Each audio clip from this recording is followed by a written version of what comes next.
vitelline duct, which is a structure that is an embryonic connection between the yolk sac and the midgut lumen.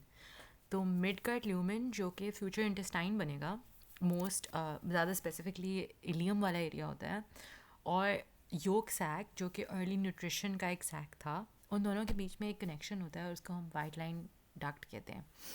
उसका एम्ब्रियोलॉजिकली इसका काम होता है to transfer the nutrients before the placenta fully takes over. तो यहाँ पे हम देख सकते हैं कि this is the endoderm, this is the midgut, ये एरेंटॉइस है, ये लंग बर्ड है. तो ये जो मिड गट है और योर्क सैक है, इसके बीच में कनेक्शन है, इसको हम वाइट लाइन डक्ट कहते हैं. It forms early in the embryogenesis but normally obliterates by the 7th week of gestation. तो यहाँ पे मैं दिखाती हूँ एक और पिक्चर. तो यहाँ पे you can see this is the gut and this is the vitelline duct. ठीक है. अब क्या होता है कि नॉर्मली तो ये ऑब्लिटरेट कर जाता है, विच इज़ नॉर्मल ऑब्लिटरेशन के बाद कोई कम्युनिकेशन डिस्चार्ज नहीं होता, अम्बिलिकस में से कोई रेमनेंट स्ट्रक्चर्स नहीं होते.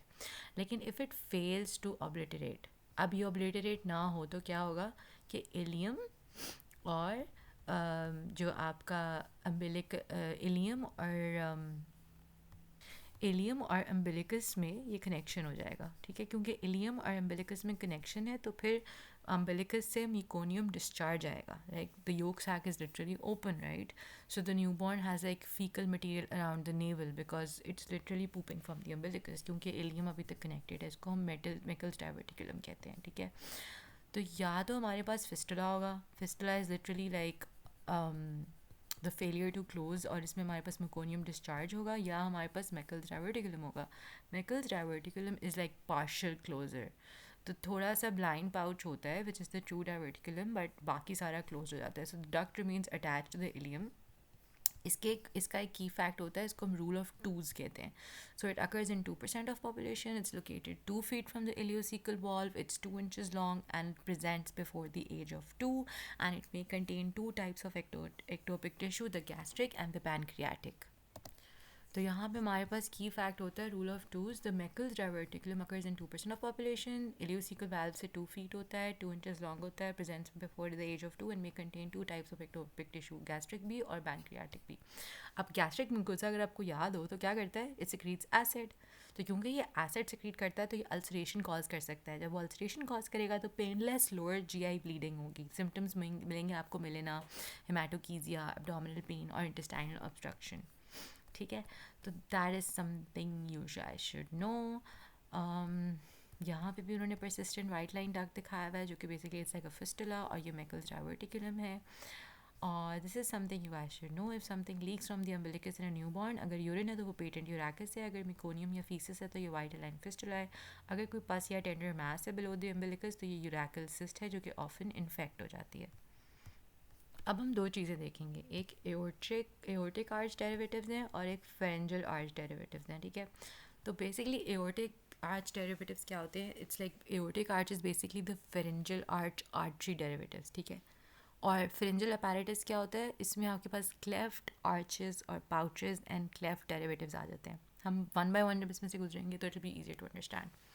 एओर्टिक आर्च आर्टरी डेरिवेटिव्स का पार्ट ये होता है कि which arch becomes which artery. So the setup that you're looking for is basically in an early embryo there are paired arteries, ठीक है, that run through the pharyngeal arches and connect. Basically I'll show you that again. तो early embryo में हमारे पास aortic arches होती हैं. ठीक है. paired arteries होती हैं ये. ठीक है. और that run through the pharyngeal arches and connect the ventral aorta to the arch arteries and dorsal aorta. ठीक है. तो ये आपके पास डॉर्सल एओर्टा आपको नज़र आ रहा है यहाँ पे, ये कनेक्ट करती हैं वेंट्रल एओर्टा को. तो वेंट्रल एओर्टा है जो कि एओर्टा सैक होती, एओर्टिक सैक की तरह होता है, और फिर आर्च आर्टरीज जो हैं वो डॉर्सल एओर्टा को कनेक्ट करती हैं. Then they remodel hard to become the adult great vessels. ठीक है. अब आपके पास जो फर्स्ट आर्च आर्टरी होती है ना, that becomes the dorsal aorta. The second arch artery becomes the dorsal aorta. The third arch artery becomes the dorsal aorta, and the fourth arch artery also becomes the dorsal aorta. The fifth is rudimentary or absent, तो वो हम इसमें count नहीं करते. And the sixth one also becomes the dorsal aorta. ठीक है. तो ये सारी आपकी aortic sac, ventral aortic sac की arch arteries हैं. ठीक है. ये कौन सी हैं, ventral aortic arch की arteries. अब हम बात करते हैं Okay, this picture will explain it better. So basically, the embryo is think of the embryo as having temporary blood vessels that act like construction scaffolding.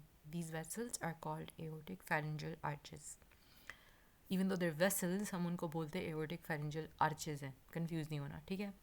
They appear early in development. Most of them disappear or remodel.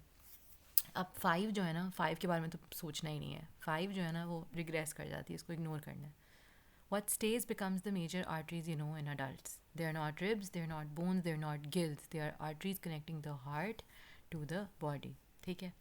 अब हम देखते हैं इसमें basically होता यह है कि हर arch की एक पेयर ऑफ आर्टरी होती है. ठीक है. हर आर्च की एक पेयर ऑफ आर्टरी होती है. ये आपकी वेंट्रल एओर्टा है, ये आपकी डोर्सल एओर्टा है. ठीक हो गया. हार्ट जो है वो डोर्सल एओर्टा से रेस्ट ऑफ द बॉडी को ब्लड देता है. और फिफ्थ आर्ट जो है इसके बारे में सोचना ही नहीं है. दिस इज़ बेसिकली एब्सेंट, ये रिग्रेस कर जाता है.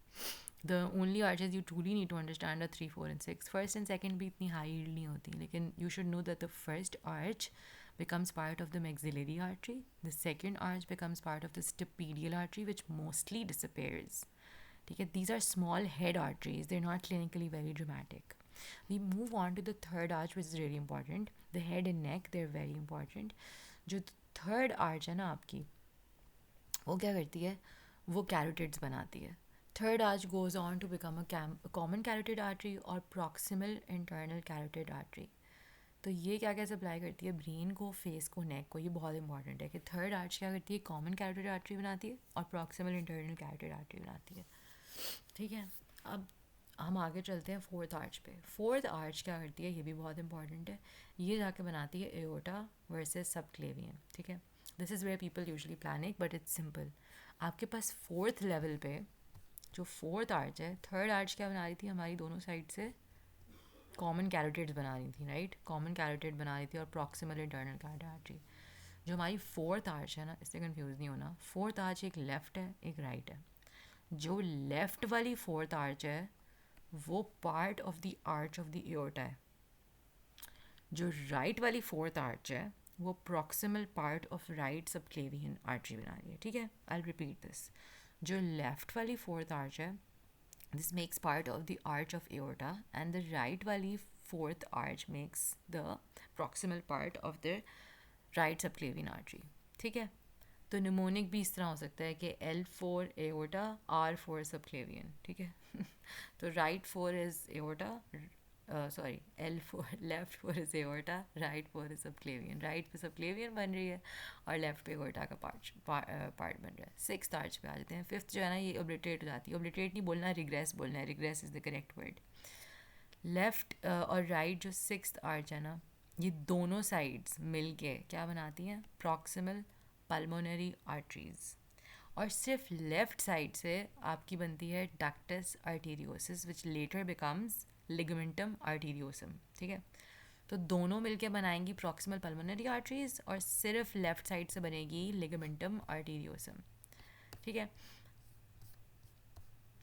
I shall show you a little bit more. तो फर्स्ट आर्च क्या बना रही थी, मैक्सिलरी आर्टरी का part. Second arch stapedial artery और hyoid artery. Third arch common carotid और external carotid artery.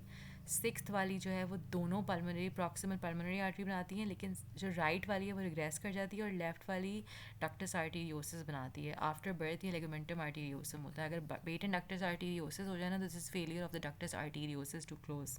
Normally it closes after birth due to increase oxygen and decrease prostaglandins and becomes ligamentum arteriosum. अगर ये रह जाए open, patent रह जाए, तो एक मशीन लाइक मर्मर आपको सुनाई देता है. ठीक है. It's a continuous machine like murmur. Management cap indomethacin जो है इसे क्लोज करता है. PGE1 keeps it open when needed. फिर हमारे पास एक चीज़ होती है double aortic vascular ring. If parts that should regress don't regress, you can get a ring compressing the trachea and oesophagus. So a persistent right dorsal aorta and left arch structure can create a ring around the trachea and esophagus, and this causes stridor and dysphagia. Basically swallowing में difficulty होती है. अब हमारे पास दो structures हैं जो कि loop around करते हैं. तो ये देखें, जो लेफ्ट रिकरेंट लैरिंजियल नर्व है, it loops around the ligamentum arteriosum, इसके नीचे से लूप अराउंड करती है, ठीक है। क्यों? क्योंकि the recurrent laryngeal nerves get trapped under the last persisting aortic arch derivative on each side. तो sixth arch जो है वो it's the last persisting aortic arch. So during development the heart moves downwards, the nerves are hooked under the arteries. As some arches disappear and others remain, the nerve gets stuck looping under whatever survives. So the ligamentum arteriosum on the right side is where the left recurrent laryngeal nerve loops around. And on the right side जब वो six aortic arch disappear करता है तो right fourth arch जो remain होती है वो right subclavian artery बना देती है। जो राइट सबक्लेवियन आर्टरी है उसके नीचे से right recurrent laryngeal nerve loop करती है, ठीक है। तो the vagus nerve descends in the neck, gives off the recurrent laryngeal nerve hooks under the right subclavian artery and ascends back up as inferior laryngeal nerve, and this loop is basically high up in the neck. तो left जो है ना वो थोड़ी सी ज़्यादा dramatic है। The what happens embryologically, the left sixth arch persists. It forms the pulmonary artery and the ductus arteriosus, which later becomes the ligamentum arteriosum. The fourth arch also persists and it creates the arch of aorta. So the left recurrent laryngeal nerve loops under the aortic arch next to the ligamentum arteriosum. So the vagus nerve descends into the thorax. It gives off the recurrent laryngeal nerve. Nerve hooks under the aortic arch, passes posterior to the ligamentum arteriosum, ascends as the inferior laryngeal nerve, and this loop is deep in the thorax. ठीक है। अब हम चलते हैं pharyngeal apparatus पे। What is the pharyngeal apparatus? Think of the early embryo as having temporary segments in the neck and head region. This is a week 4 to 5 embryo. So it has temporary head and neck segments in the region. These segments are called pharyngeal apparatus. It is not one thing, it is a system made of 4 parts. The 4 parts, this is the whole system, right? तो हम outside to inside आते हैं, ठीक है। अगर हम outside to inside आएँ तो हमारे पास pharyngeal clefts होते हैं जो कि ectoderm से बनते हैं, pharyngeal arches होती हैं जो कि mesoderm और neural crest से बनती हैं, pharyngeal pouches होते हैं जो कि endoderm से बनते हैं, और pharyngeal membranes भी होती हैं यहाँ पे where the cleft meets the pouch. So basically हमने ये देख लिया आउटसाइड टू इनसाइड पे। पहले हमारे पास क्लेफ्ट्स आते हैं जो एक्टोडर्म से बनते हैं, फिर आर्चेस आती हैं जो मीसोडर्म और न्यूरोक्रेस्ट से बनती हैं, फिर पाउचेस आती हैं जो एंडोडर्म से बनती हैं, और फिर pharyngeal membranes आती हैं where the cleft meets the pouch. If you understand this layout, everything else becomes doable, ठीक है। सो बेसिकली हम अगर इसको देखें तो हमने क्लेफ्ट के बारे में क्या बोला था, the cleft comes from the ectoderm, and then the arches come from the mesoderm and neural crests, and the pouches come from endoderm inside. 5 doesn't form it regressive, और ये हम ऊपर primitive pharynx से caudal end तक जा रहे हैं, ठीक है। ये आपका pharyngeal apparatus होता है। अब इसके अंदर आपको क्या मिलता है? सबसे पहले बाहर आपके पास स्किन होती है which is the cleft, right. So the clefts are basically ectoderm, तो बाहर आपके पास स्किन होती है। फिर अंदर आपके पास आर्चेस होती हैं। आर्चेस जो हैं वो मसल्स, नर्व्स और आर्टरीज बनाती हैं। हमने ऊपर आर्टरीज पढ़ ली हैं।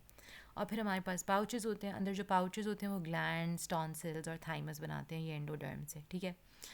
अब क्लेफ्ट्स जो है वो बाहर हैं, पाउचेस अंदर हैं और बीच में आर्चेस हैं। तो बीच में जो मीटी पार्ट है वो आर्चेस हैं, ठीक है।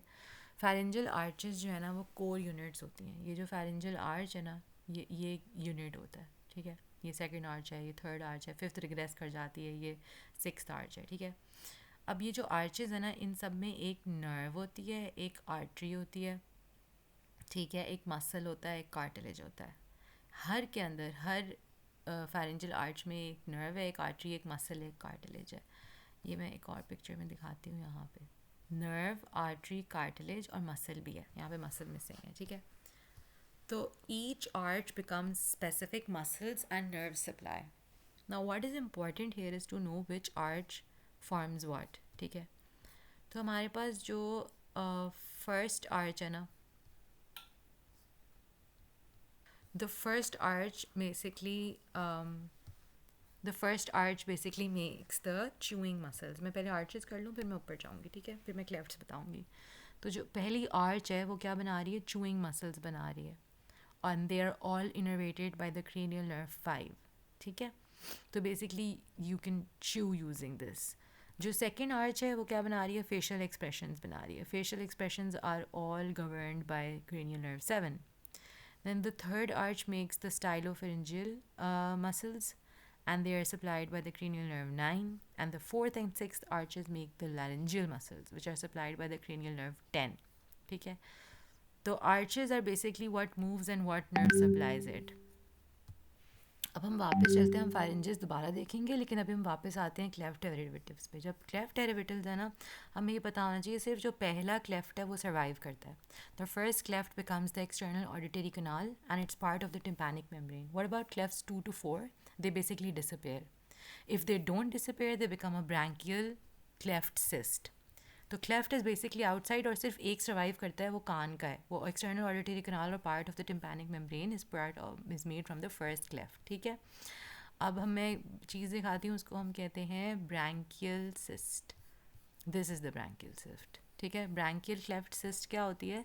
It's basically a persistent cervical sinus that's located in the lateral neck anterior to sternocleidomastoid and it doesn't move with swallowing. ठीक है, जो second, third, fourth clefts हैं, these get overgrown by the second arch, forming a temporary space called the cervical sinus, and normally that sinus disappears. ठीक है,